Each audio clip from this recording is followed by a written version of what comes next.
Hello everyone, कैसे हैं आप सब। जैसा कि आज मेरी यूट्यूब की सेकंड वीडियो है जो जिसमें मैं आपके सामने आकर पढ़ाऊंगा। मेरी फर्स्ट वीडियो है वो यूट्यूब इंट्रो वीडियो है जिसमें मैंने अपने चैनल के बारे स्टडी पॉइंट 2.1 के बारे में आपको परिचित करवाया था, जिसमें जिस चैनल में मैं किस चीज़ से रिलेटेड वीडियो लाऊंगा उसके बारे में बताया था आपको।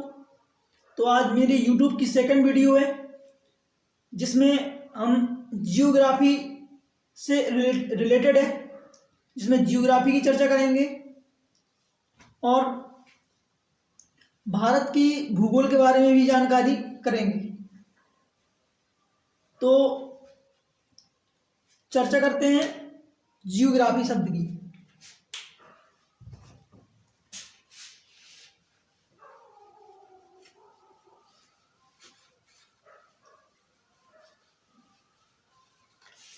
जियोग्राफी शब्द, जियोग्राफी को हम हिंदी में भूगोल कहते हैं और भूगोल का अर्थ है, भू का अर्थ है पृथ्वी और गोल का अर्थ है गोल। पृथ्वी गोल है, यह पृथ्वी का वर्णन ही भूगोल है। जियोग्राफी, भूगोल को इंग्लिश में जियोग्राफी कहते हैं।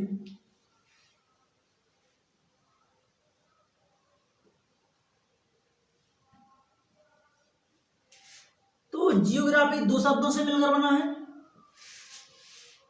जियो प्लस ग्राफी, जिसमें जियो का अर्थ है पृथ्वी,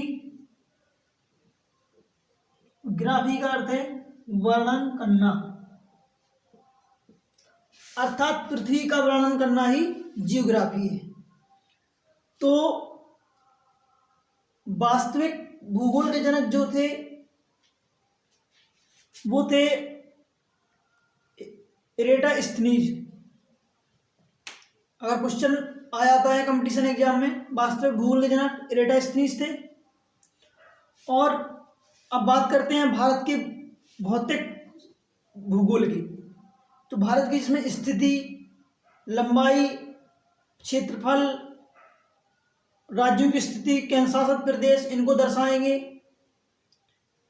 तो इस पर चर्चा करते हुए नेक्स्ट टॉपिक की ओर बढ़ते हैं।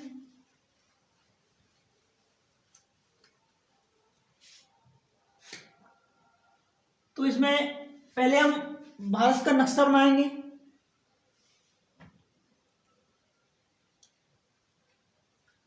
तो भारत का नक्शा बनाते हैं पहले।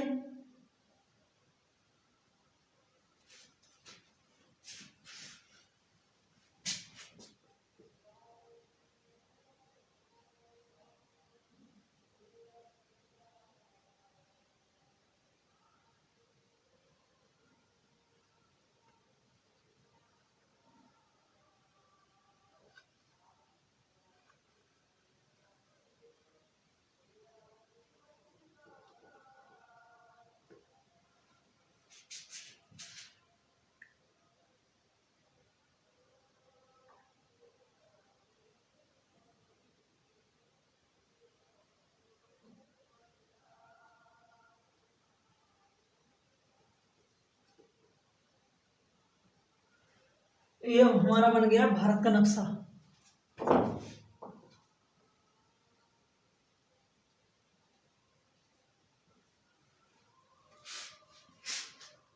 तो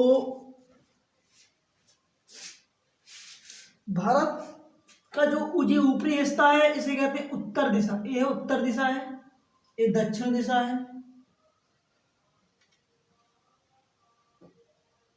ये है पश्चिम दिशा और ये है पूरब दिशा।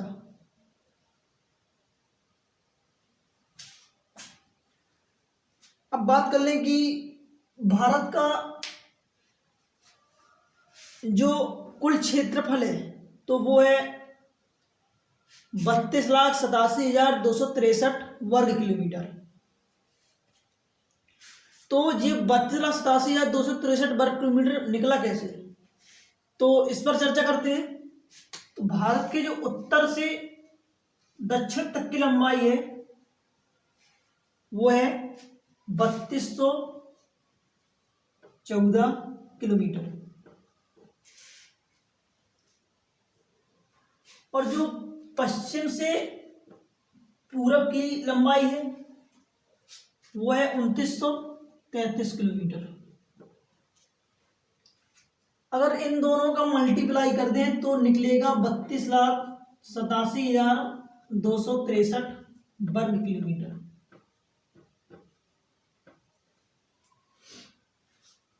भारत का उत्तर से दक्षिण तक की लंबाई कितनी है?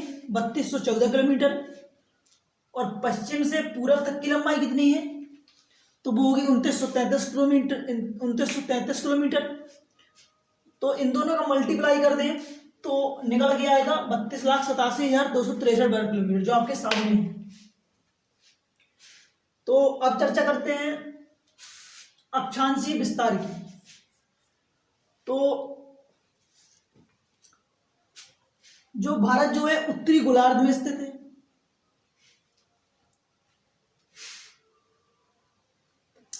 भारत जो है उत्तरी गोलार्ध में स्थित है। भारत का जो उत्तरी अक्षांशीय विस्तार है वो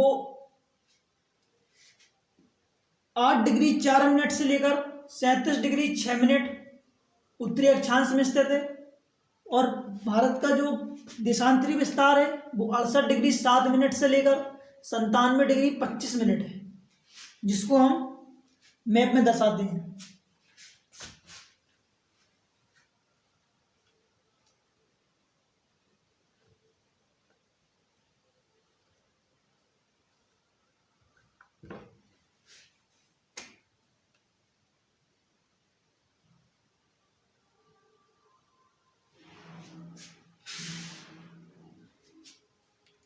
भारत का जो उत्तरी अक्षांशीय विस्तार मैंने आपको बताया वो है 8 डिग्री 4 मिनट से लेकर 37 डिग्री 6 मिनट उत्तरी अक्षांशीय विस्तार।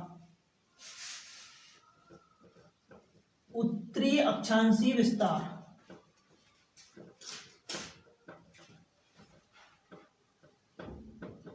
ये बात आपको कंफर्म हो गई होगी कि भारत का जो अक्षांशीय विस्तार है वो 8 डिग्री 4 मिनट से लेकर 37 डिग्री 6 मिनट है।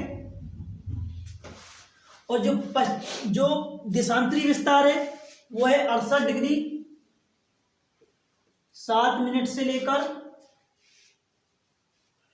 97 डिग्री 25 मिनट। 68 डिग्री 7 मिनट से लेकर 97 डिग्री 25 मिनट पूर्वी देशांतर में स्थित है। तो हमने अक्षांशीय विस्तार की चर्चा की। अब चर्चा करते हैं कि भारत का जो कुल क्षेत्रफल है विश्व के कुल क्षेत्रफल के कितना प्रतिशत है। तो भारत का जो पूरा जो क्षेत्रफल है इसका जो पूरा क्षेत्रफल निकाल रहे हैं और पूरे पृथ्वी का कुल क्षेत्रफल की विश्व के कुल क्षेत्रफल के 2.4% है। भारत का जो छोटा हिस्सा देखा जाए तो विश्व में 2.4% हिस्से की जगह बनाता है। और भारत जो है क्षेत्रफल की दृष्टि से 7वें स्थान पर है और जनसंख्या की दृष्टि से दूसरे नंबर पर है। तो इसमें काफी डिफरेंट है। जनसंख्या बढ़ रही है, क्षेत्रफल बढ़ना थोड़ी ना, वो तो स्थिर है, जितना है वो तो है ही, इसलिए जनसंख्या नियंत्रण करें।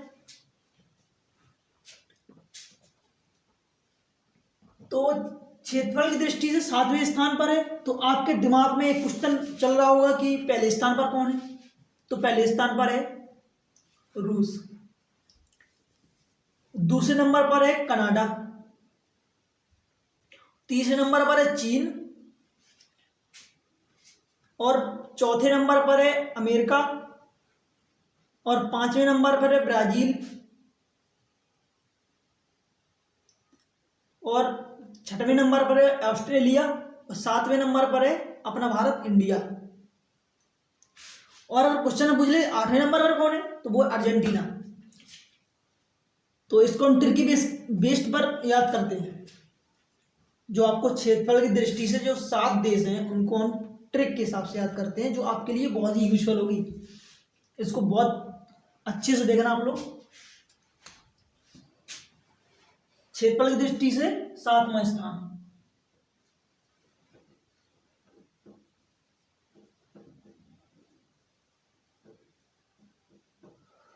सातवां।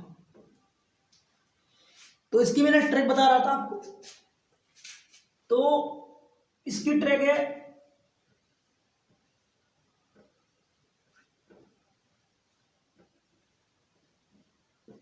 रक्का बाई। तो इससे हो जाएगा रूस, इससे हो जाएगा कनाडा, इससे हो जाएगा चीन, और इससे हो जाएगा अमेरिका, ए से, और बी से हो जाएगा ब्राजील,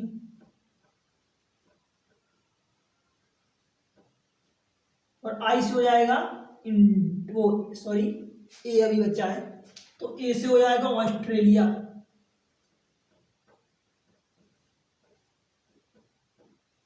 ऑस्ट्रेलिया। अब ये आई जो है इससे हो जाएगा इंडिया। अब आपको दोबारा समझाता हूं। इसकी ट्रिक है रक्का बाई। इसको आप लोग नोटिस कर लीजिए। तो आर से हो जाएगा रूस, और सी से हो जाएगा कनाडा, देख रहे हैं आप लोग सामने, और इसको नोट भी कर लेना। सी से दूसरे सी से हो जाएगा चीन, और ए से हो जाएगा अमेरिका, और बी से हो जाएगा ब्राजील, और ए से हो जाएगा ऑस्ट्रेलिया। स्पीड पे तो नहीं बोल रहा भाई। और आई से हो जाएगा इंडिया। तो हमने 7 बड़े देश देखे जो क्षेत्रफल की दृष्टि से संबंधित हैं। अब चर्चा करते हैं जनसंख्या की दृष्टि से। तो जनसंख्या की दृष्टि से भारत जो है दूसरे स्थान पर है।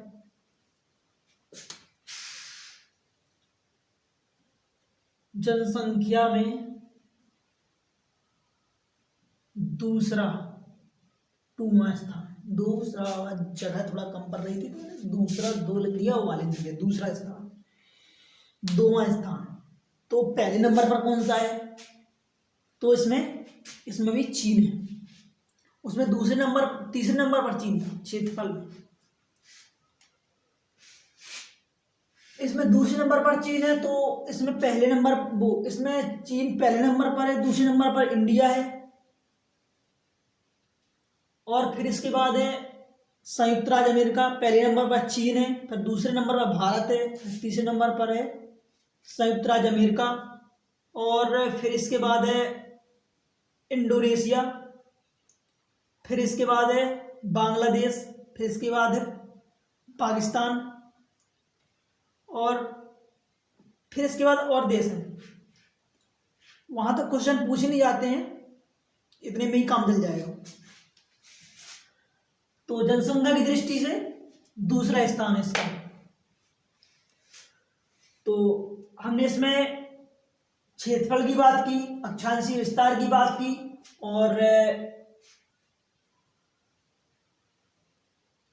और आपको जो क्षेत्रफल की दृष्टि से जो 7 देश थे उनको भी दर्शाया, क्षेत्रफल की बात की, और अक्षांशीय विस्तार और दिशाओं की बात की। तो अब नेक्स्ट पॉइंट की ओर बढ़ते हैं।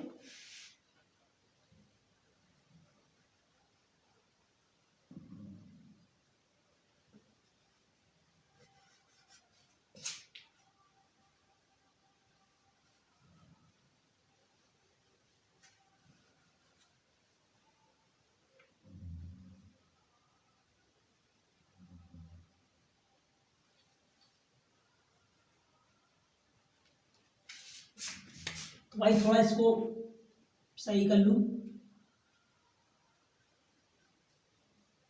मिटाने में थोड़ा हो जाता है वो। अगर नहीं करूंगा तो आपको आप लोगों को बहुत दिक्कत होगी।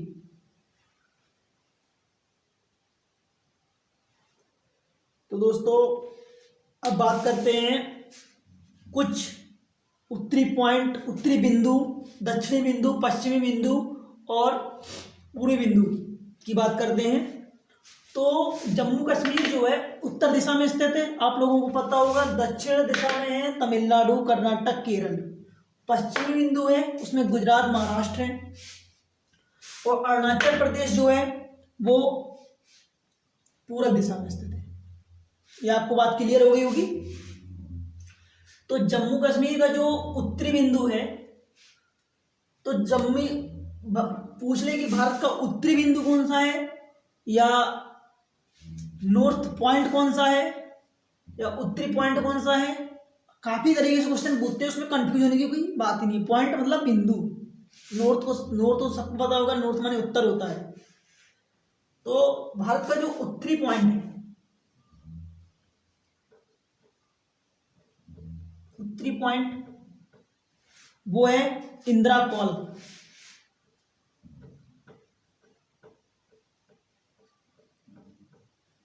और उत्तरी पॉइंट इंदिरा कॉल है, और दक्षिणी पॉइंट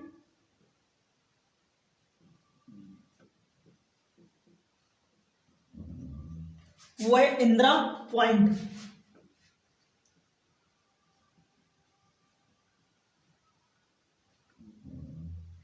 दोस्तों जो दक्षिणी पॉइंट है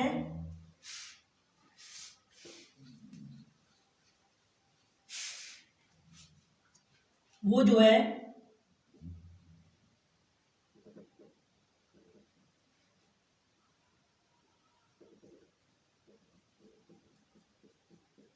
दक्षिणी पॉइंट जो है निकोबार में स्थित है।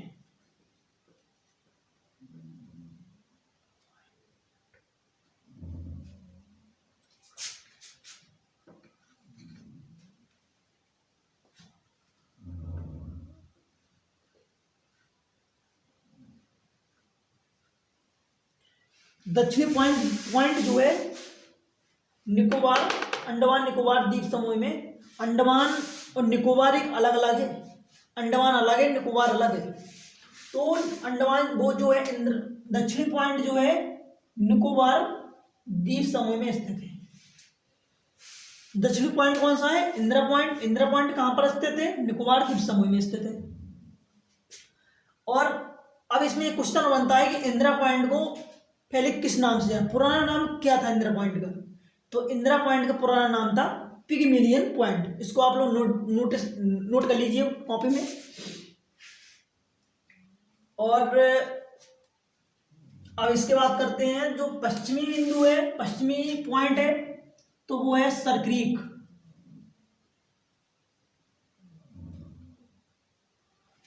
और पूर्वी बिंदु है वो है वालांगू।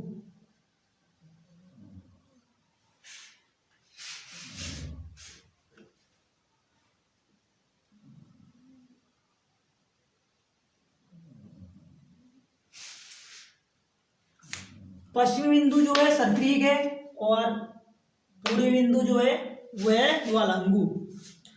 पश्चिमी बिंदु जो है गुजरात में स्थित है। गुजरात में कौन सा बिंदु स्थित है? पश्चिमी बिंदु स्थित है। उस बिंदु का क्या नाम है? तो उसे सरक्रीक कहते हैं। और जो पूर्वी बिंदु है वो कहां पर स्थित है? वो है अरुणाचल प्रदेश में। जो मैंने आपको ये स्थिति बताई, आपको ये अरुणाचल प्रदेश यहां पर स्थित है। तो वालांगू यहां पर स्थित है, वालांगू। ठीक है। तो हमने कुछ पॉइंटों की बात की। अब बात करते हैं इसके राज्यों की स्थिति की। तो दोस्तों ये जो है राज्यों में सबसे पहले शुरुआत करते हैं जम्मू कश्मीर से। तो ये ऊपर साइड का हिस्सा जो है वो है J&K, जम्मू एंड कश्मीर। जम्मू कश्मीर की दो राजधानी है, शीतकालीन राजधानी जम्मू, ग्रीष्मकालीन राजधानी वो है कश्मीर। और इसके बाद है हिमाचल प्रदेश, और इसके बाद है यूके, यूनाइटेड किंगडम वाला नहीं, यूके इंडिया वाला, उत्तराखंड, इसकी राजधानी देहरादून। और इसके बाद है ये पंजाब,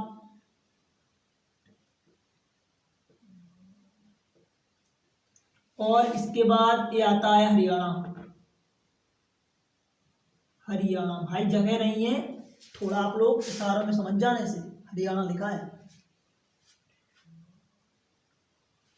अब इसके बाद आता है, ये आता है यूपी। यूपी जिससे हम लोग हैं, या मैं ही हूँ, कुछ लोग बाहर के भी हैं, देख लेंगे कि हम लोग कहाँ से हैं, कहाँ से बिलोंग करते हैं। ये जो स्थिति है ये है राजस्थान।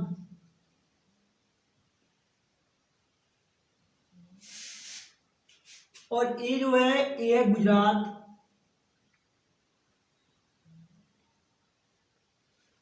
और ये जो हिस्सा है ये है महाराष्ट्र, MH महाराष्ट्र। और ये जो हिस्सा है ये है गोवा। और ये जो हिस्सा है ये है कर्नाटक। कर्नाटक, कर्नाटक क्या नाम है, कर्नाटक। और इस ये जो है केरल है।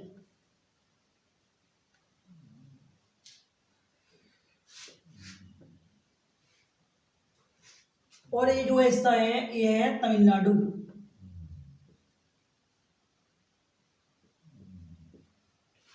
और अब इसके बाद बढ़ते हैं ऊपर की ओर। ये जो हिस्सा है ये है आंध्र प्रदेश। आंध्र प्रदेश, आंध्र अकेला लिख देता हूँ, चल जाएगा इसमें काम, क्योंकि भाई जगह नहीं है। आंध्र प्रदेश, इसका जो एक हिस्सा है ये है यहाँ से, ये हो जाएगा छत्तीसगढ़। छत्तीसगढ़। और ये हिस्सा है ये है उड़ीसा। उड़ीसा। और ये हिस्सा है वो है MP, जहाँ के मुख्यमंत्री हैं शिवराज सिंह चौहान।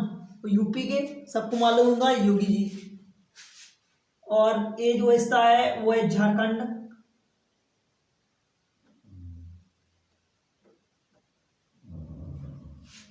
और ये जो हिस्सा है वो है पश्चिम बंगाल।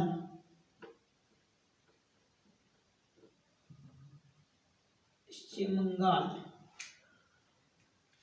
और ये जो हिस्सा है यहाँ पर आप लोग देख रहे हो, ये जो हिस्सा है ये बिहार, नीतीश कुमार वाला, श्री नीतीश कुमार। और ये जो हिस्सा है ये जो है सिक्किम।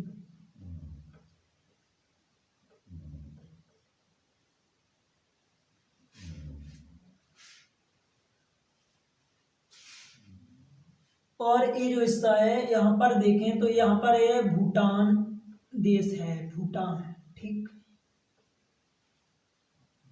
और ये है बांग्लादेश, बांग्लादेश। और ये जो हिस्सा है वो है असम का।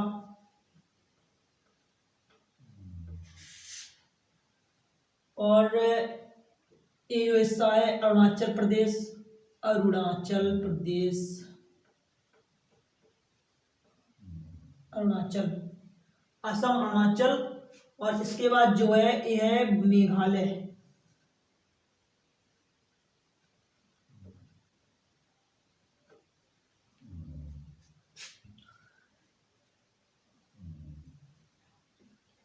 और ये जो हिस्सा है ये नागालैंड।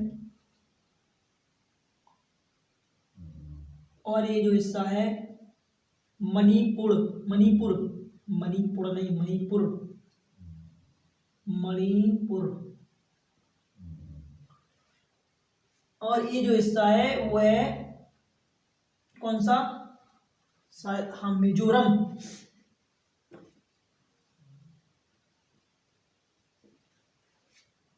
और ये जो हिस्सा है वो है त्रिपुरा, त्रिपुरा, ठीक है। ये हमारे 28 राज्य हो गए हैं। और यहाँ पर जो आप लोग जो देख रहे हो, यहाँ पर है म्यांमार, ठीक है, म्यांमार। और इसके बाद एक बार इसका रिवीजन करते हैं। J&K Jammu Kashmir, Punjab, Haryana, UK, Uttarakhand, Himachal Pradesh. चलो इसके साथ साथ राजधानी भी साथ साथ याद कर लेंगे।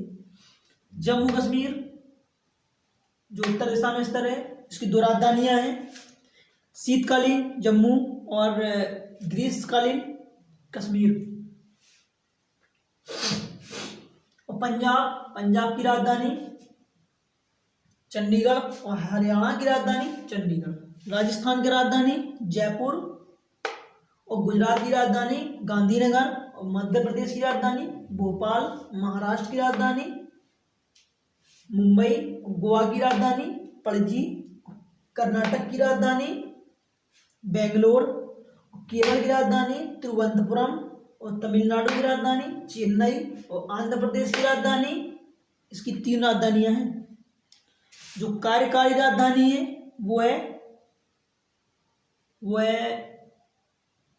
विशाखापट्टनम।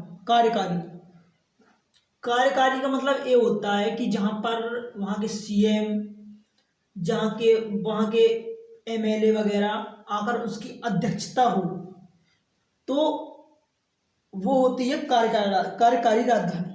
आंध्र प्रदेश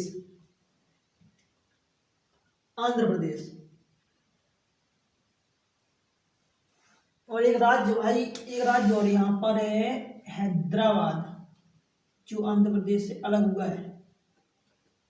हैदराबाद आंध्र प्रदेश की 3 राजधानियां, कार्यकारी राजधानी विशाखापट्टनम और न्यायिक राजधानी, जिसका उच्च न्यायालय जो है उस राज्य का कुर्नूल नाम की जगह है, वो वहाँ की न्यायिक राजधानी है। और विधायी राजधानी, जहाँ पर कानून वगैरह जो पारित वगैरह होते हैं, तो वो है अमरावती। ये 3 राजधानियां याद कर लेना आप लोग, जो परीक्षा की दृष्टि से काफी महत्वपूर्ण होगा। वैसे इतना डीपली क्वेश्चन पूछते नहीं है, लेकिन फिर भी मैंने आपको बता दिया। तो हैदराबाद की राजधानी तेलंगाना, वो नहीं, सॉरी दोस्तों, तेलंगाना एक राज्य बना है यार, तेलंगाना।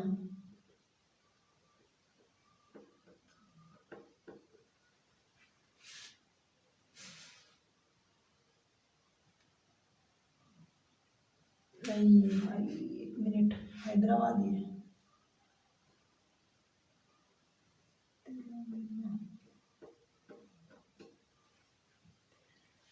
तो तेलंगाना की बात करते हैं। तेलंगाना की राजधानी जो है हैदराबाद है, जो 2014 में आंध्र प्रदेश से अलग होकर बना। उड़ीसा की राजधानी भुवनेश्वर। और यहाँ के जो मुख्यमंत्री हैं वो शायद नवीन पटनायक हैं। और जो गवर्नर हैं वो बनवारी लाल जोशी हैं। और झारखंड की राजधानी वो है रांची, यहाँ के मुख्यमंत्री हेमंत सोरेन है। पश्चिम बंगाल की राजधानी कोलकाता, यहाँ की जो आप तो जानते होंगे ममता बनर्जी। और बिहार की राजधानी नीतीश कुमार। असम की राजधानी दिसपुर। मेघालय की राजधानी शिलांग। त्रिपुरा की राजधानी अगरतला। म्यांमार एक कंट्री है, इसको बाद में डिस्कस करते हैं। मिजोरम की राजधानी आइजोल। और मणिपुर की राजधानी इम्फॉल। नागालैंड की राजधानी कोहिमा। और अरुणाचल प्रदेश की राजधानी ईटानगर। तो दोस्तों हमने जो 28 राज्य कंप्लीट किए, तो अब इसके बाद बात करते हैं केंद्र शासित प्रदेश की। जो भारत में 28 राज्य हैं और 8 केंद्र शासित प्रदेश हैं। कितने? 28 राज्य और 8 केंद्र शासित प्रदेश। तो 28 राज्य हमने बताए आपको और 8 केंद्र शासित प्रदेश। तो केंद्र शासित प्रदेश कौन सा केंद्र शासित प्रदेश कहाँ पर स्थित है, इसके बारे में डिस्कस करते हैं। तो पहले हमारे देश के में 7 केंद्र शासित प्रदेश हुआ करते थे। तो जम्मू कश्मीर से धारा 370 खत्म होने के बाद लद्दाख जो है एक नया केंद्र शासित प्रदेश बना है, जिसमें सिर्फ केंद्र की ही सत्ता चलेगी। तो लद्दाख जो है जम्मू कश्मीर में स्थित है। लद्दाख मैं आपको गोल गोल पॉइंट बनाते जा रहा हूं, वो आप लोग समझ जाना कि यहाँ पर केंद्र शासित प्रदेश दर्शाए। तो एक हो गया अपना लद्दाख, दूसरा हो जाएगा चंडीगढ़।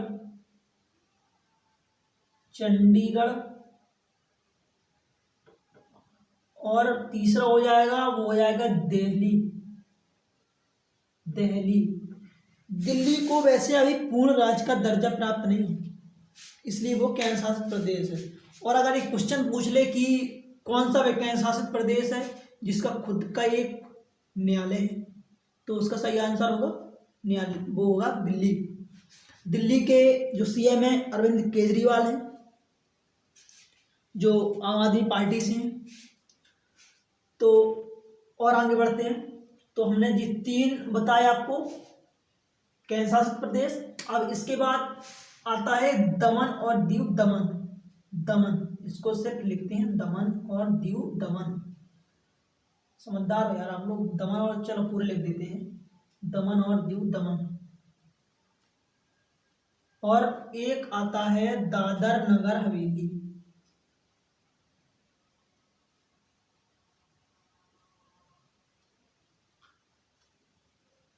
हवेली। अब ये 3 जी हो गए हैं। और जी बताया मैंने आपको दादर नगर, गोल गोल पॉइंट बताते जा रहा हूँ कि जे इसको नोटिस कर लेना आप लोग कॉपी में मैप बना के। और मैप का बहुत ही अभ्यास करें, ये मैप अपना इंडिया का आना बहुत जरूरी है। मैं कुछ दिन में आपको वर्ल्ड का नक्शा भी बताऊंगा कैसे बनाते हैं, किस कंट्री का कैसे बनाते हैं। मैं इसको भी बहुत ही अच्छे से बहुत ट्रिकी बेस्ड बताऊंगा कि आप किसी भी देश का नक्शा किस तरीके से बना सकते हैं। अब जी 3 तो 5 हो गए, अब बचे 3 केंद्र शासित प्रदेश। तो यहां पर है एक लक्षद्वीप। यहाँ पर थोड़े छोटे छोटे से टापू है, तो वहां पर है लक्षद्वीप। लक्षद्वीप। अब इसके बाद मैंने यहाँ पर भी गोल गोल पॉइंट बना दिया है जिससे आप नोटिस कर सकते हैं। अब इसके बाद यहाँ पर तो जो श्रीलंका है वो तो दर्शाना ही पड़ेगा भाई। इसमें जी थोड़ा थोड़ा जी आदम का पुल है, इसके बारे में भी बताएंगे। जी आदम का पुल है क्या, इसको भी आगे डिस्कस करते हैं। और यहाँ पर एक पांडिचेरी, ये भी केंद्र शासित प्रदेश है। पांडिचेरी। पांडिचेरी थोड़ा गलत लिख गया यार, हल कमेंट आ जाएगा कि पांडिचेरी गलत लिखा है। पांडिचेरी हो गया। और अब इसके बाद ये है जो अंडमान। अंडमान निकोबार द्वीप समूह, एक द्वीप समूह भी है और एक इसकी राजधानी भी, वो केंद्र शासित प्रदेश भी है। तो इसकी जो कैपिटल है इनको भी डिस्कस करते हैं। तो अंडमान निकोबार की जो कैपिटल है वो है पोर्ट ब्लेयर कैपिटल, और लक्षद्वीप की कावरती, पांडिचेरी की पांडिचेरी, और दमन और दीव की दमन, और दादर और नगर हवेली की सिलवासा, और लद्दाख की शायद अभी तो, और हरियाणा की चंडीगढ़ है, और दिल्ली की दिल्ली ही है।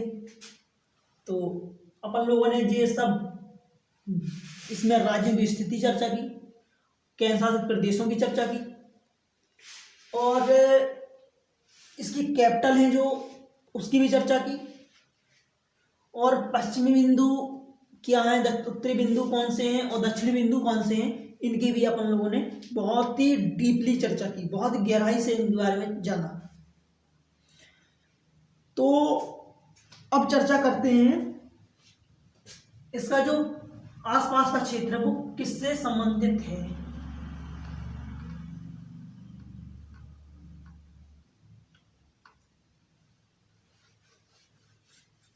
चलो भाई दोबारा बनाएंगे।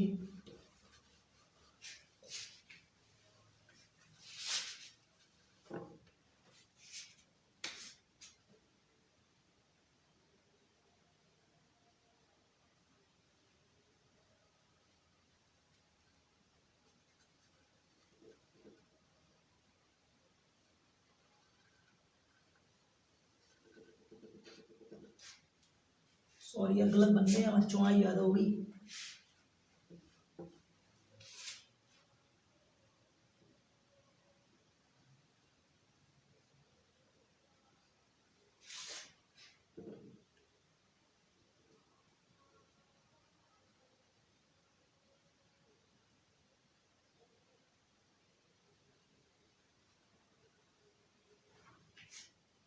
थोड़ा बहुत अंतर है, हर बार एक सी लाइन ही खींचती। अगर एक बार ऐसी लाइन खींच देंगे दोबारा भी ऐसी नहीं खींचेगी, थोड़ा और डिफरेंट रहता ही है।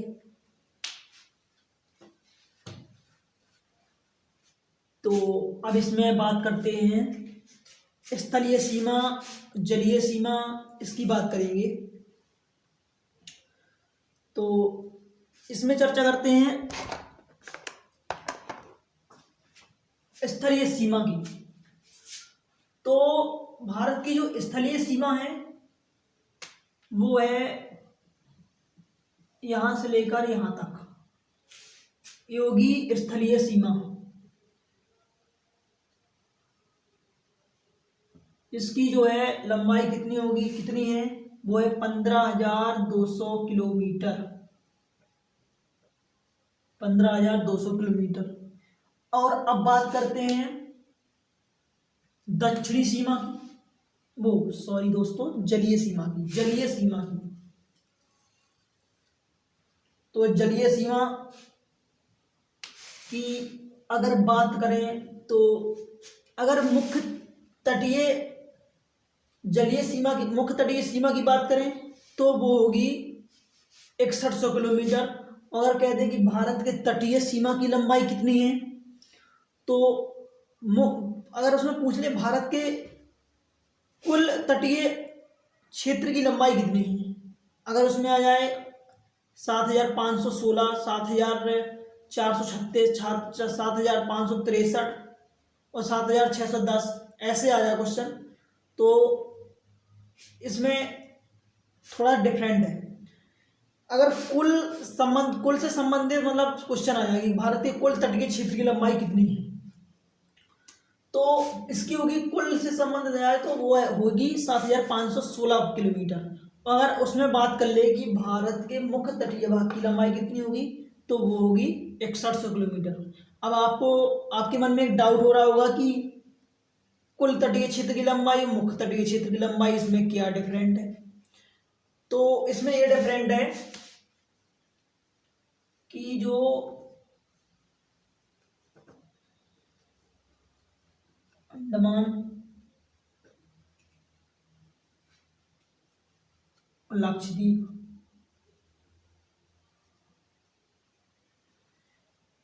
और दमन द्वीप,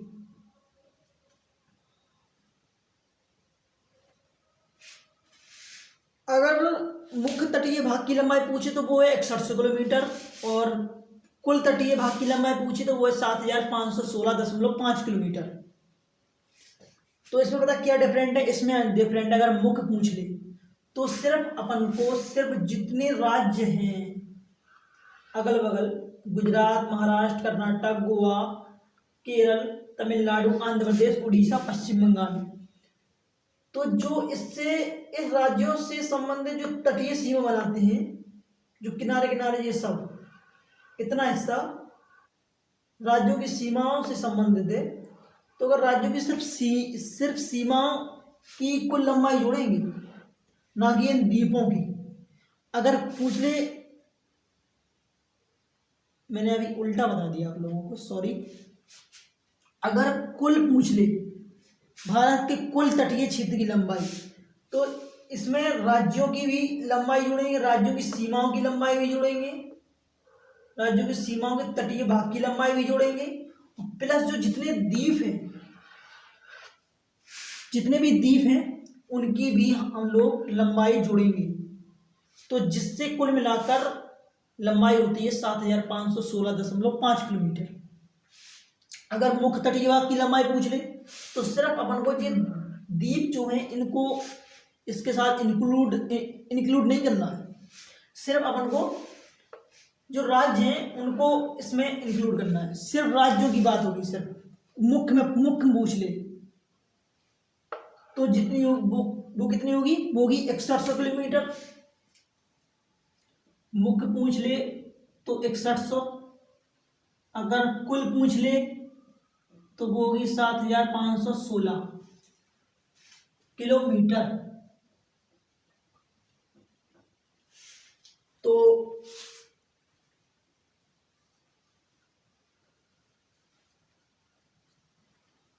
अब इसमें बात करते हैं। अब इसमें जैसे कि आप लोगों को पता होगा, इसमें तो आप लोगों को सब कंफर्म हो गया होगा। हाँ, अभी ये क्वेश्चन और बनता है। अब जो तटीय भाग की लंबाई है तो इसमें कौन सा राज्य सबसे ज्यादा तटीय सीमा बनाता है, तो उसका बिल्कुल सही आंसर होगा गुजरात। गुजरात की राजधानी गांधीनगर। आप लोग किसी भी क्वेश्चन को चेन वाइज याद किया करें। अगर गुजरात की बात हो गई तो उसकी राजधानी, सीएम, उसके राज्य, पक्षी, पशु, सब चीज एक साथ चेन वाइज याद किया करें, जिससे आपकी बेस मजबूत होगा, आपका जीएस बहुत ही स्ट्रांग होगा। मैं आप लोगों को ज्ञान नहीं दे रहा भाई, लेकिन सिर्फ आपको एक डायरेक्शन दे रहा हूं। मैं भी स्टूडेंट हूं, मैं भी इस तरीकों को अपनाता हूं, इसलिए आप लोगों को बता रहा हूं। लेकिन कुछ लोग कहेंगे जी ज्यादा ज्ञान दे रहा है, तो इससे मुझे मतलब नहीं है भाई। तो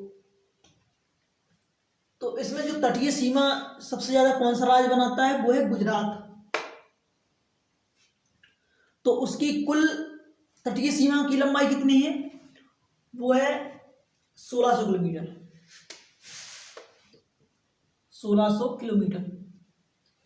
और अगर पूछ ले कि सबसे कम तटीय सीमा कौन सा बनाता है, तो वो तो आपके दिमाग में वैसे ही चल रहा होगा, वो होगा गोवा। सबसे कम तटीय सीमा बनाता है गोवा। तो अब हमने बात की तटीय सीमाओं की या जलीय सीमाओं की। अब हम बात करेंगे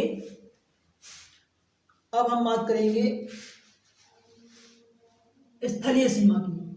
तो जैसा कि यहां पर जो है राजस्थान है, यहां पर जम्मू कश्मीर है। सिर्फ स्थलीय सीमा की बात करनी है, राजस्थान, पंजाब, जम्मू, हिमाचल भाई शॉर्टकट है, थोड़ा बहुत समझते रहना। आप लोग ग्रेजुएशन कर रहे होंगे, सब चीज शॉर्टकट है, अधिकतर समझ में आप लोग कैच किया करें थोड़ा बहुत। तो ये होगा यूके, उत्तराखंड, यूनाइटेड किंगडम नहीं, उत्तराखंड, और यूपी, और ये है बिहार, और ये है असम, और ये है सिक्किम,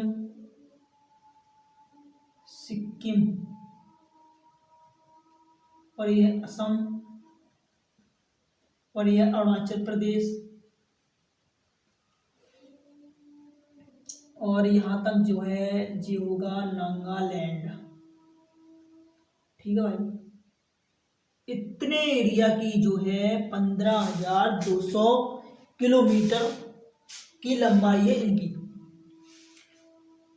तो कुल कितने राज्य आए, राजस्थान, पंजाब, जम्मू, हिमाचल, उत्तर प्रदेश, वो उत्तराखंड, उत्तर प्रदेश, और बिहार, सिक्किम, असम, अरुणाचल प्रदेश, नागालैंड, और भी राज्य आएंगे। तो वो राज्य होगा मणिपुर।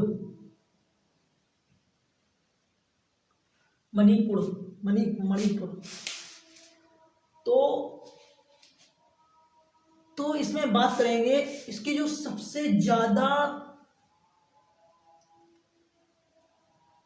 इसकी जो है सबसे ज्यादा सीमा कौन सी, स्थलीय सीमा सबसे ज्यादा किसकी है, किस राज्य की स्थलीय सीमा सबसे ज्यादा है। तो इसका सही आंसर होगा वो है राजस्थान। ठीक है भाई। तो अब इसमें एक क्वेश्चन और बनता है, उत्तर प्रदेश और उत्तराखंड, इसका विभाजन कब हुआ? तो इसका विभाजन हुआ था 9 नवंबर सन 2000 ईस्वी में। सन 2000 के पहले उत्तर प्रदेश और उत्तराखंड एक ही राज्य हुआ करता था। इसका विभाजन 9 नवंबर 2000 सन 2000 को हुआ था। तो भाई हमने इसमें बात की स्थलीय सीमा की और जलीय सीमा की। तो भाई सिर्फ 2 मिनट का ब्रेक लेना चाहता हूं, 1 मिनट।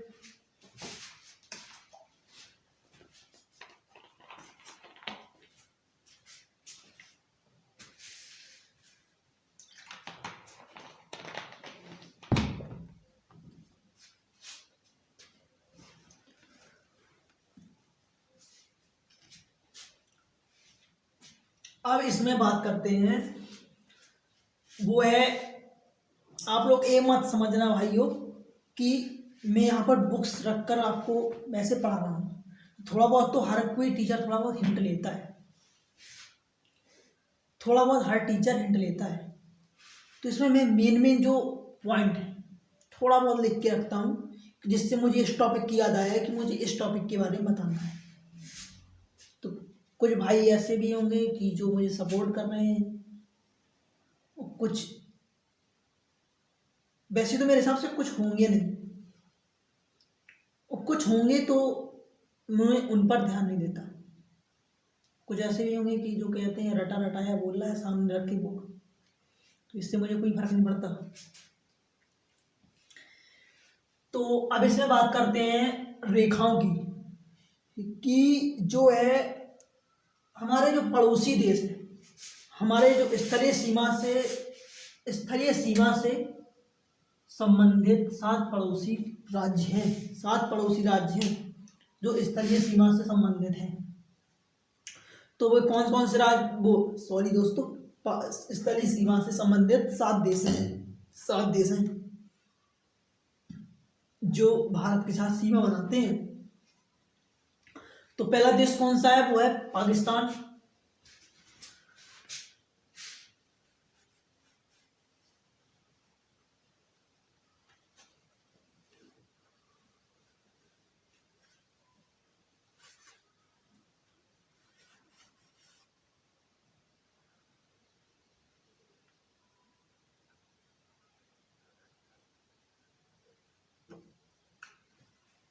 पहला देश है पाकिस्तान।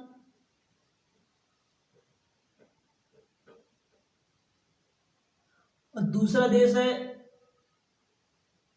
थोड़ा जी ज्यादा ज्यादा दूर हो गया यार, पाकिस्तान। पाकिस्तान, अफगानिस्तान,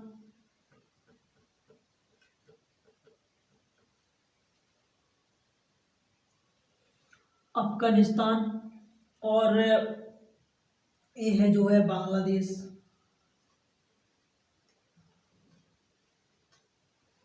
म्यांमार,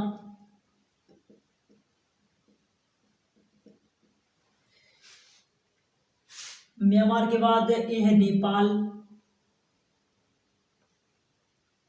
ये है भूटान,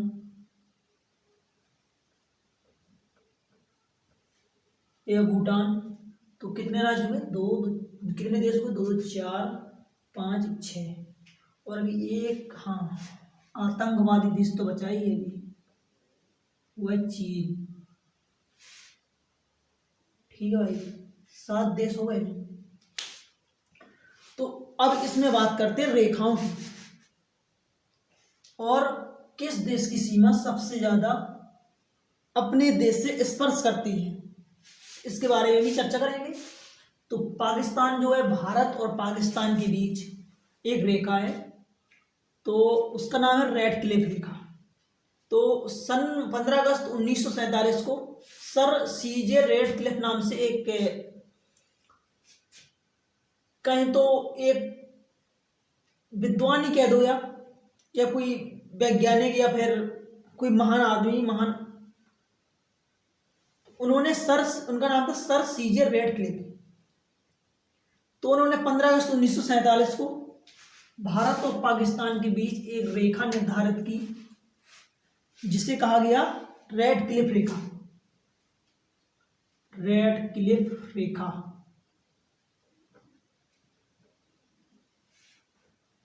और रेड क्लिफ रेखा जो पीओके में भी जाती है, पीओके होते हुए यहां पर खत्म होती है। भारत और पाकिस्तान के बीच कौन सी रेखा है? रेड क्लिफ रेखा। 15 अगस्त 1947 को निर्धारित की गई थी। किसके द्वारा? सर सीजे रेडक्लिफ के द्वारा। ये बात आप लोग नोटिस कर लीजिए और सब अपने कॉपी में नोट कर लीजिए। और पाकिस्तान, और एक क्वेश्चन और इम्पोर्टेंट इसमें, भारत और पाकिस्तान का बंटवारा नहीं होता 1947 के पहले।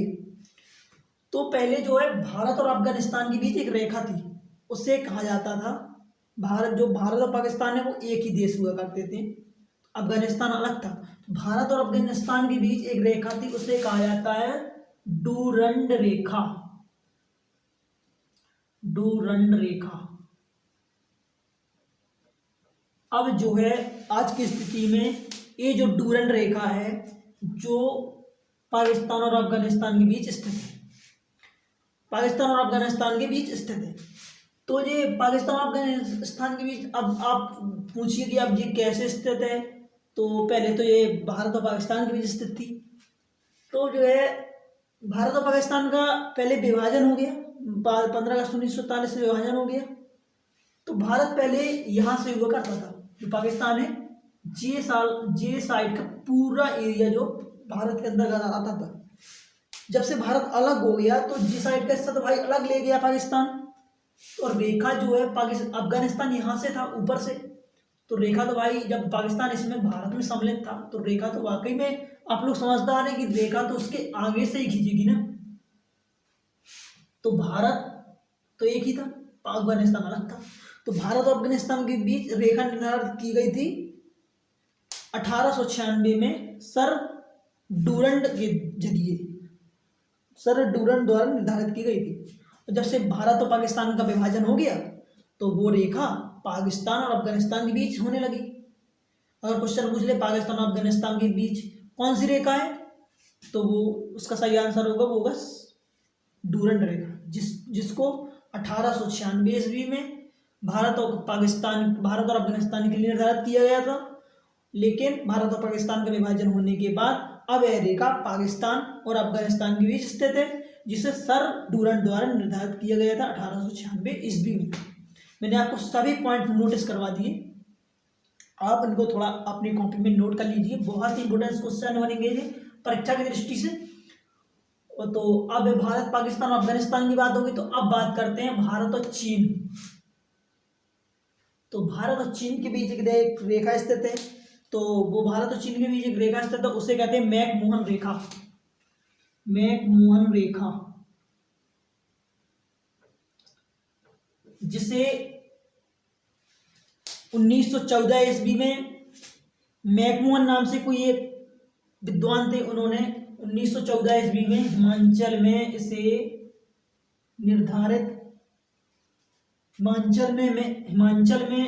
निर्धारित किया था। हिमाचल प्रदेश की राजधानी शिमला में इसे 1914 ईस्वी में इसे निर्धारित किया गया था, इस मैकमोहन रेखा को, कि जो भारत और चीन के बीच स्थित रेखा होगी वो होगी मैकमोहन रेखा। तो आपको ये सभी क्वेश्चन क्लियर हो गए होंगे। अब बात करते हैं पाकिस्तान, ठीक है। अब इनमें पाकिस्तान की राजधानी, इसको सब चीज आप लोग समझिए। पाकिस्तान की राजधानी इस्लामाबाद, और अफगानिस्तान की राजधानी काबुल, और चीन की राजधानी बीजिंग, नेपाल की राजधानी काठमांडू, भूटान की राजधानी थिम्पू, बांग्लादेश की राजधानी ढाका, म्यांमार की राजधानी, अब नहीं पता होगा, म्यांमार की राजधानी नेपिडा। ज़्यादा क्वेश्चन पूछता नहीं है लेकिन मैंने बता दिया कि म्यांमार की राजधानी नेपिडा। तो अब जो है बात करते हैं कि अगर एक क्वेश्चन और बनता है इसमें कि वह कौन सा देश है जो स्थलीय सीमा से वह कौन सा देश है, वह कौन सा स्थलीय सीमा से संबंधित कौन सा वह देश है, सॉरी, स्थलीय सीमा से संबंधित वह कौन सा देश है जो भारत के साथ सबसे ज्यादा सीमा बनाता है, वह कौन सा देश है? तो वह देश होगा बांग्लादेश, जो सीमा बनाता है 4096 किलोमीटर की। बहुत ही इंपोर्टेंट क्वेश्चन है। 4096 किलोमीटर की सीमा बनाता है भारत के साथ। अब आपके मन में एक क्वेश्चन उठ रहा होगा कि सबसे कम सीमा कौन सा देश बनाता है? तो इसका सही आंसर होगा अफगानिस्तान। अफगानिस्तान, ये शो कर रहा है भाई, अफगानिस्तान कंफ्यूज मत होना। अफगानिस्तान जो जिसकी लंबाई जो है 106 किलोमीटर है, ओनली 106 किलोमीटर। क्वेश्चन में सिर्फ दो क्वेश्चन पूछे जाते हैं, कम या ज्यादा, बस, या प्रथम स्थान या लास्ट स्थान। अगर प्रथम स्थान पर चीन है तो लास्ट स्थान पर कौन रहा और भारत की स्थिति क्या रही। सिर्फ 3 क्वेश्चन पूछे जाते हैं परीक्षा में, फालतू क्वेश्चनों से उनको मतलब नहीं रहता है। और इन सब की बात हो गई, तो इसमें सीमाओं की भी बात हो गई। अब बात करते हैं, हाँ अभी एक चीज रह गया है, श्रीलंका। श्रीलंका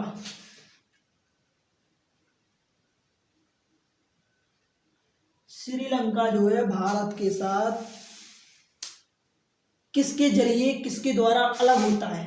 भारत के साथ जो श्रीलंका देश है, पड़ोसी देश, जलीय सीमा से संबंधित, वह किस प्रकार अलग होता है भारत से? तो यहाँ पर एक जल संधि है जिसे कहते हैं पाक जल संधि। यहाँ पर है पाक जल संधि, या मन्नार की खाड़ी कहते हैं, या जल डमरू मध्य कहते हैं। तो अगर क्वेश्चन में 3 प्रकार से आ जाए तो आपको तीनों चीज याद रखना है कि भारत जो है श्रीलंका से किस प्रकार अलग होता है। तो वह इस प्रकार अलग होता है कि बीच में जो पाक जल संधि है उसके द्वारा डिवाइडेशन होता है, मन्नार की खाड़ी है इसके जरिए डिवाइडेशन होता है, और जल डमरू मध्य उसके बीच भारत और श्रीलंका का विभाजन होता है। अब इसमें बात करते हैं भारत की जलीय सीमा से संबंधित देश। तो जलीय सीमा से संबंधित देश हैं, जलीय सीमा से संबंधित देश हैं वो है एक मालदीव, एक तो मैंने बता ही दिया आपको श्रीलंका, और ये हो गया म्यांमार। देखो भाई सिर्फ 3 राज्य ऐसे हैं, वो 3 देश सिर्फ ऐसे हैं जो भारत के साथ स्थलीय सीमा भी बनाते हैं, जलीय सीमा भी बनाते हैं। तो वह 3 देश कौन से हैं? तो वो है बांग्लादेश। देखते हो कि आज ये स्थलीय सीमा भी बना रहा है और जलीय सीमा भी बना रहा है। यहाँ पर जो है इस साइड भाई मैंने एक चीज रह गई थी आपको बताने के लिए, इस साइड जो है ये तो अंडमान निकोबार है, हर बार परेशान करता है अंडमान निकोबार, अंडमान। इस साइड जो है जी है बंगाल की खाड़ी, बंगाल की खाड़ी, और इस साइड है अरब सागर, और इस साइड है हिंद महासागर। ठीक भाइयों, हिंद महासागर। तो बांग्लादेश जो है स्थलीय सीमा देखो इस साइड से भी बना रहा है और जलीय सीमा इस साइड से भी बना रहा है। म्यांमार जो है स्थलीय सीमा इस साइड से भी बना रहा है, इस साइड से भी बना रहा है, और जलीय सीमा भी इस साइड से, नीचे साइड से बना रहा है। और पाकिस्तान जो है ये यहां तक फैला है, इससे फैलने दो बस। इसका मतलब एक मोटिव है कि पूरे वर्ल्ड पर कब्जा करना, आतंक फैलाना। ये यहाँ पर है, यहाँ पर भी समुद्र है तो इससे भी संबंधित है। स्थलीय सीमा तो ये यहाँ बना ही रहा है और जलीय सीमा भी यहाँ बना रहा है। ठीक भाई, एक कुछ ये आपको कंफर्म हो गया होगा। और एक क्वेश्चन बनता है, वह राज्य कौन सा है जो बांग्लादेश से 3 तरफ से घिरा है? तो इसका सही आंसर होगा त्रिपुरा। जो यहाँ पर देख रहे हो आप लोग, वो है त्रिपुरा। त्रिपुरा, इसकी राजधानी अगरतला।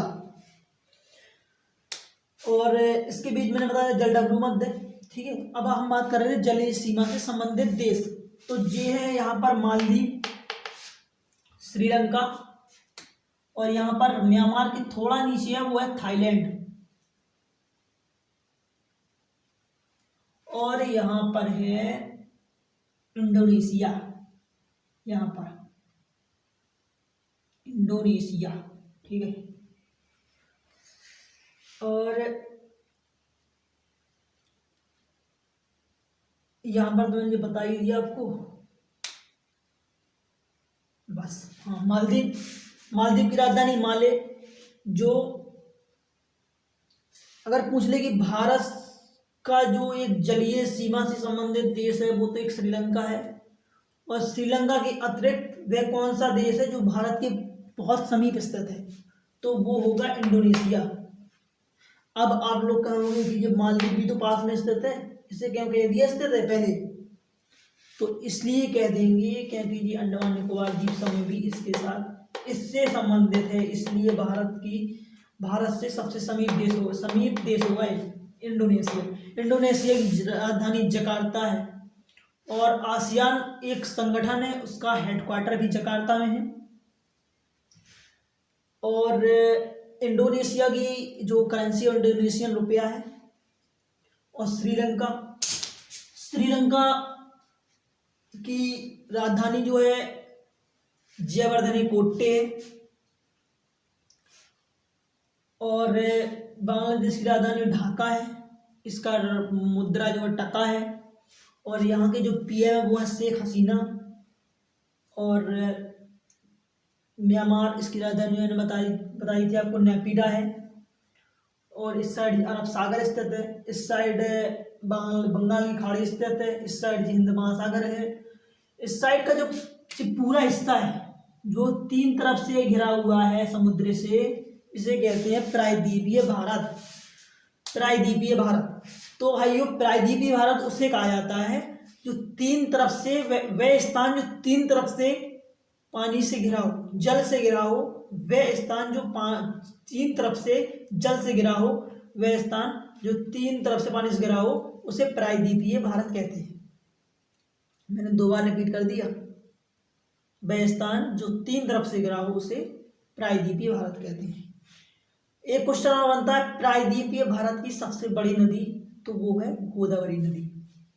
तो अभी मैं नदी से रिलेटेड भी वीडियो लाऊंगा जो आपके लिए बहुत ही इम्पोर्टेंट होगा। उसमें एक एक बेसिक चीज को भी मिलाऊंगा, उसकी स्थिति विस्तार, इसकी लंबाई चौड़ाई, जो कहाँ कहाँ से निकलती है, कहाँ पर गिरती है, बंगाल की खाड़ी में कौन सी नदी गिरती है, अरब सागर में कौन सी गिरती है, इससे रिलेटेड मैं सभी क्वेश्चन लाऊंगा। और आपको ज़्यादा से ज़्यादा कोशिश करूंगा कि मैं अपने यूट्यूब चैनल पर स्टडी पॉइंट 2.1 पर अपने वीडियो को अपलोड करूंगा उसको, उसमें उस वीडियो के डिस्क्रिप्शन में मैं PDF का लिंक भी दूंगा।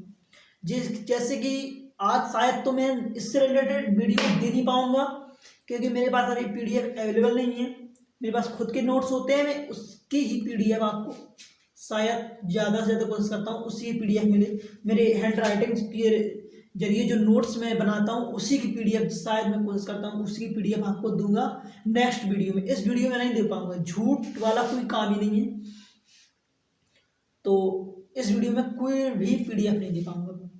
नेक्स्ट वीडियो में पक्का भरोसा दिलाता हूँ कि आपको एक PDF जरूर मिलेगी जिससे आपकी रिवीजन भी होगा, आप इसका प्रिंट निकलवा के अपना रिवीजन भी बहुत जारी रख सकते हैं, अच्छे से अच्छा अपना बेस मजबूत कर सकते हैं।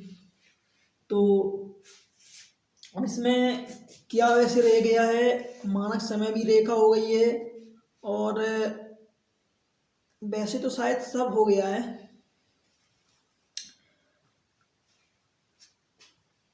हाँ, एक क्वेश्चन रह गया इसमें कि विषुवत रेखा से संबंधित, तो भारत के जो बीच से रेखा निकलती है वो है कर्क रेखा। कर्क रेखा 8 राज्यों से होकर निकलती है। जैसा कि मैंने आपको बताया था कि ग्लोब में अभी थोड़ी देर पहले नहीं बताया था, सॉरी, पिछली एक वीडियो मैंने बनाई थी उसमें बताया था, तो वो वीडियो मैंने अपलोड नहीं की क्योंकि उसमें टेक्निकल इशू आने के कारण वो वीडियो की स्क्रिप्ट खराब हो चुकी है। इसलिए मैं नेक्स्ट वीडियो में अक्षांश से रिलेटेड एक वीडियो भी लाऊंगा जो आपके लिए बहुत ही यूजफुल होगा। तो ये जो है 0 डिग्री, सॉरी भाई, ये जो है 0 डिग्री अक्षांशीय रेखा है। ये देख रहे हो आप लोग, 0 डिग्री अक्षांशीय रेखा है, तो इसे कहते हैं 0 डिग्री अक्षांशीय रेखा। ठीक है, और इसके जो इस प्रकार की रेखाएं होती हैं ग्लोब में, बहुत ही अक्षांशीय रेखा है, और ये होती है 0 डिग्री अक्षांशीय रेखा। और जो ऊपर का हिस्सा होता है वो उत्तरी गोलार्ध, और वो, और नीचे का हिस्सा होता है दक्षिणी गोलार्ध। ठीक भाई, दक्षिणी गोलार्ध। और उत्तरी गोलार्ध में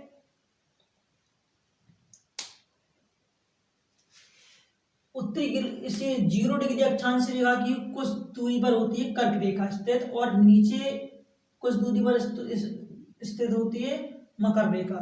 अब आप लोग कहेंगे कुछ दूरी, तो उसकी कुछ दूरी तो होगी, आप सही पकड़े, उसकी भी एक दूरी है। तो 23.5 डिग्री अक्षांश, 23.5 डिग्री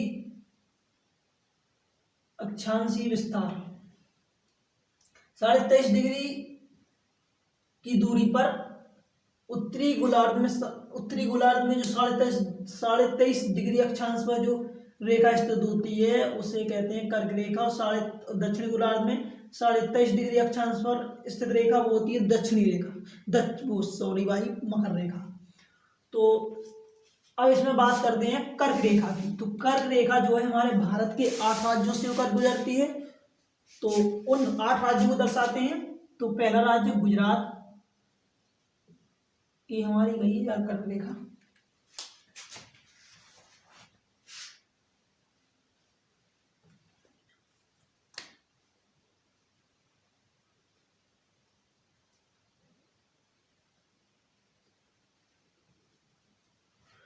ठीक है, ये जो है हमारी कर्क रेखा ऐसे गई है, ऐसे करके, ऐसे करके, ऐसे ऐसे ऐसे ऐसे ऐसे होती है। ठीक है, तो इसमें राजस्थान भी आता है,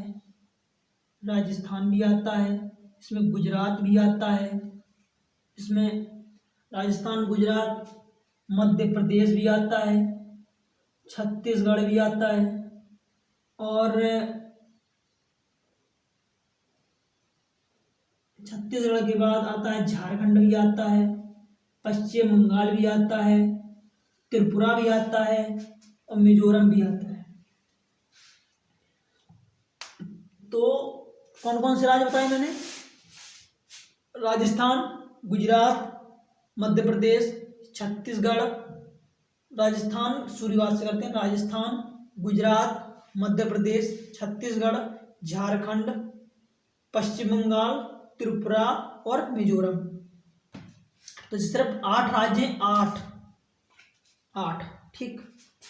तो 8 राज्यों को आप लोग नोट कर लीजिए, एक बार बोल देता हूँ। राजस्थान, गुजरात, मध्य प्रदेश, छत्तीसगढ़, झारखंड और पश्चिम बंगाल, त्रिपुरा और मिजोरम। तो अभी एक क्वेश्चन और है इसमें कि भारत में जो है वो क्या बोलते हैं उसे, भारत में जो कर्क रेखा जो है, भारत में जो कर्क रेखा है, वो कर्क रेखा नहीं, भारत में जो 0 डिग्री विषुवतीय रेखा है वो भारत के त्रिवेंद्रम से होकर गुजरती है। अब आप लोग कहेंगे कि त्रिवेंद्रम कहाँ पर है?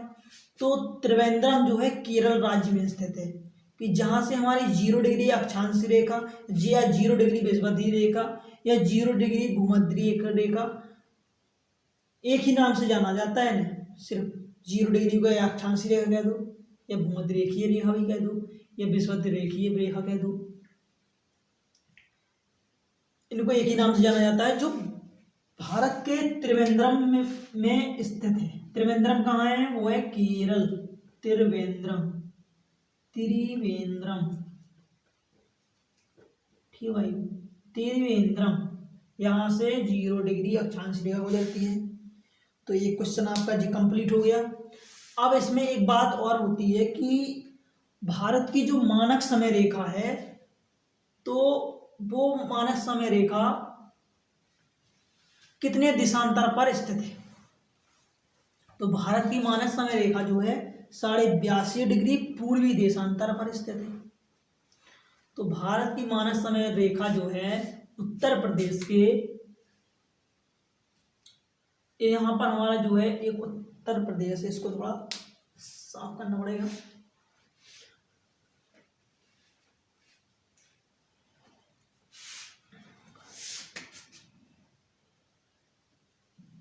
यहाँ पर जो है उत्तर प्रदेश है, ठीक है, यहाँ से एक रेखा आती है।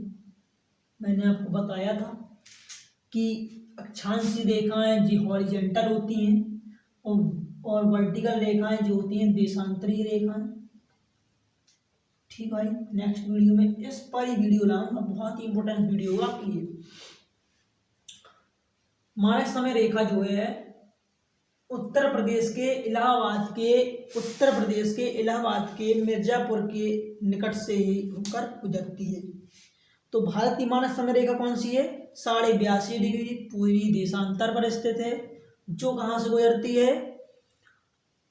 उत्तर प्रदेश के इलाहाबाद के निकट मिर्जापुर से गुजरती है, जो ग्रीनविच टाइम से कितने घंटे आगे है? 5.5 घंटे आगे है। अब आप कहेंगे कैसे घंटे आगे? 5-5.5 घंटे। तो इस वीडियो में भाई मैं नहीं बताऊंगा, मैं नेक्स्ट वीडियो लाऊंगा अक्षांशीय देशांतरीय विस्तार से संबंधित, उसमें एक एक आपको पॉइंट क्लियर हो जाएगा। अगर आपको किसी देश की सिर्फ स्थिति, उसकी डिग्री और इसका मिनट का कुछ पता चल गया, तो उस देश का आप टाइम निकाल सकते हैं कि कितना होगा इस टाइम और कितना नहीं होगा। कि एक क्वेश्चन और है भाई, सबसे पहले सूरज अरुणाचल प्रदेश में निकलता है, इस पॉइंट को नोटिस कर लीजिए, सबसे पहले अरुणाचल प्रदेश में निकलता है। और जो 5.5 घंटे आगे, इसकी बात हो रही थी मानक समय रेखा की, 5.5 घंटे आगे है। और उत्तर प्रदेश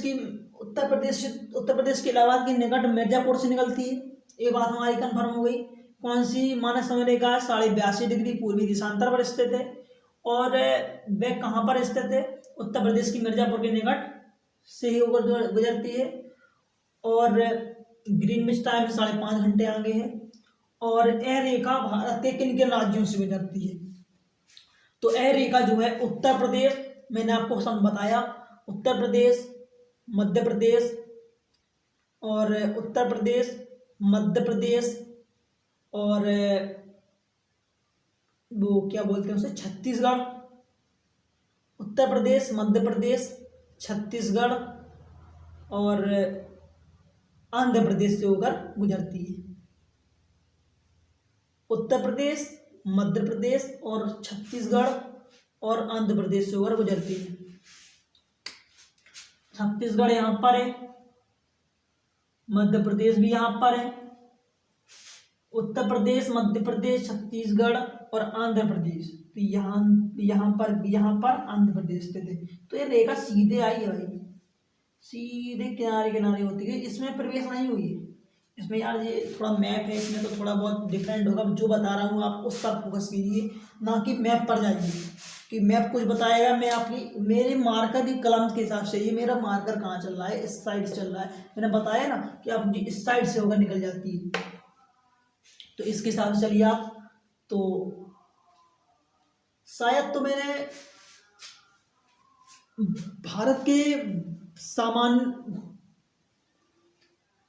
भारत के जो भूगोल से संबंधित क्वेश्चन बनते थे, सामान्य जानकारी से संबंधित भूगोल की, भारत की भूगोल की सामान्य जानकारी तो मैंने शायद पूरी करवा दी आपको। तो शायद ही कोई क्वेश्चन रहा हो, अगर कोई क्वेश्चन रहा भी होगा तो मैं नेक्स्ट वीडियो में आपको करवाऊंगा। आपको वीडियो वैसे कैसी लगी है? अगर आपको वीडियो अच्छी लगी हो तो प्लीज़ इस वीडियो को लाइक कर देना और मेरे चैनल को सब्सक्राइब करना। उसके बगल में एक बेल आइकन मिलेगा, उसको प्रेस करना, उसमें घंटी का वजन बेल आइकन मिलने का उसे प्रेस कर देना, जिससे मेरी न्यू वीडियो अपलोड होगी उससे आपका हाल के हाल तुरंत नोटिफिकेशन मिल जाएगा। आप उससे फ़ायदा भी ले सकते हैं उस वीडियो से, उस वीडियो को सुनकर। और अगर कोई भी डाउट हो, कोई भी डाउट हो, कोई भी डाउट हो तो आप कमेंट सेक्शन में जाकर, मेरे चैनल कमेंट सेक्शन में जाकर उस डाउट को लिखिए। तो मेरी पूरी कोशिश रहेगी जितना डीपली से डीपली भी, जितना भी डीपली से डीपली डाउट लाओगे दिमाग में, मुझे उतना ही मज़ा आएगा। मेरे भी देखो, जितना अच्छे से अच्छे डाउट लाओगे, जितने अच्छे से अच्छे क्वेश्चन बनाओगे, उतनी ही मैं उन क्वेश्चनों को ज़्यादा से ज़्यादा पढ़ूंगा या उस चीज़ को सॉल्व करने की कोशिश करूँगा। तो इससे मेरा भी नॉलेज बढ़ेगा, आपका तो फिर बढ़ेगा ही, मेरा ही बढ़ेगा। मैं भी स्टूडेंट हूँ, आप भी स्टूडेंट हैं। जो मेरे वीडियो पढ़ेंगे वो मुझसे सीनियर भी होंगे। पक्का है मुझे कि भाई मेरे वीडियो सीनियर भी बढ़ते हैं। तो आपको वीडियो वैसे मेरा मन तो कह रहा है कि आपको वीडियो बहुत ही अच्छी लगी होगी, क्योंकि मैं मॉर्निंग में सुबह 4 बजे उठकर मैंने इस वीडियो को बनाया है ऐसी सर्दी में। तो भाई कोई हार्ड वर्क करता है तो थोड़ा बहुत उसके लिए लाइक तो बनता ही है।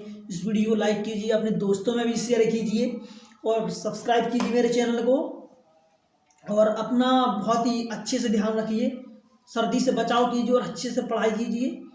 तो मेरी तरह ऐसा नहीं है कि 4 बजे उठकर वीडियो जैसे मैं बना रहा हूँ। मुझे तो मेरी मजबूरी थी कि मेरी वीडियो भी आ नहीं पा रही थी कि फेस टू फेस आपको सामने आके पढ़ाऊँ। तो मेरी करंट अफेयर से रिलेटेड वीडियो आ रही थी रोज़, तो मेरा इससे थोड़ा मोटिवेशन लो हो रहा था कि यार मैं करंट अफेयर से रिलेटेड वीडियो लाता हूँ, मेरा खुद फेस नहीं आ रहा है यूट्यूब पर। तो क्या होता है मेरे ऐसे चैनल का। तो मैंने आज पूरी कोशिश की, मैंने कि मुझे मॉर्निंग में ज़्यादा टाइम मिलता नहीं है, इवनिंग में भी नहीं मिलता, दोपहर में भी शायद कॉलेज चला जाता हूँ, तो ऐसे ऐसे पूरा टाइम निकल जाता है। तो आपसे एक गुजारिश है कि मेरे चैनल को लाइक कीजिए, कमेंट कीजिए, कोई भी डाउट हो सब्सक्राइब कीजिए। थैंक यू सो मच दोस्तों, अपना ख्याल रखिए। Thank you so much.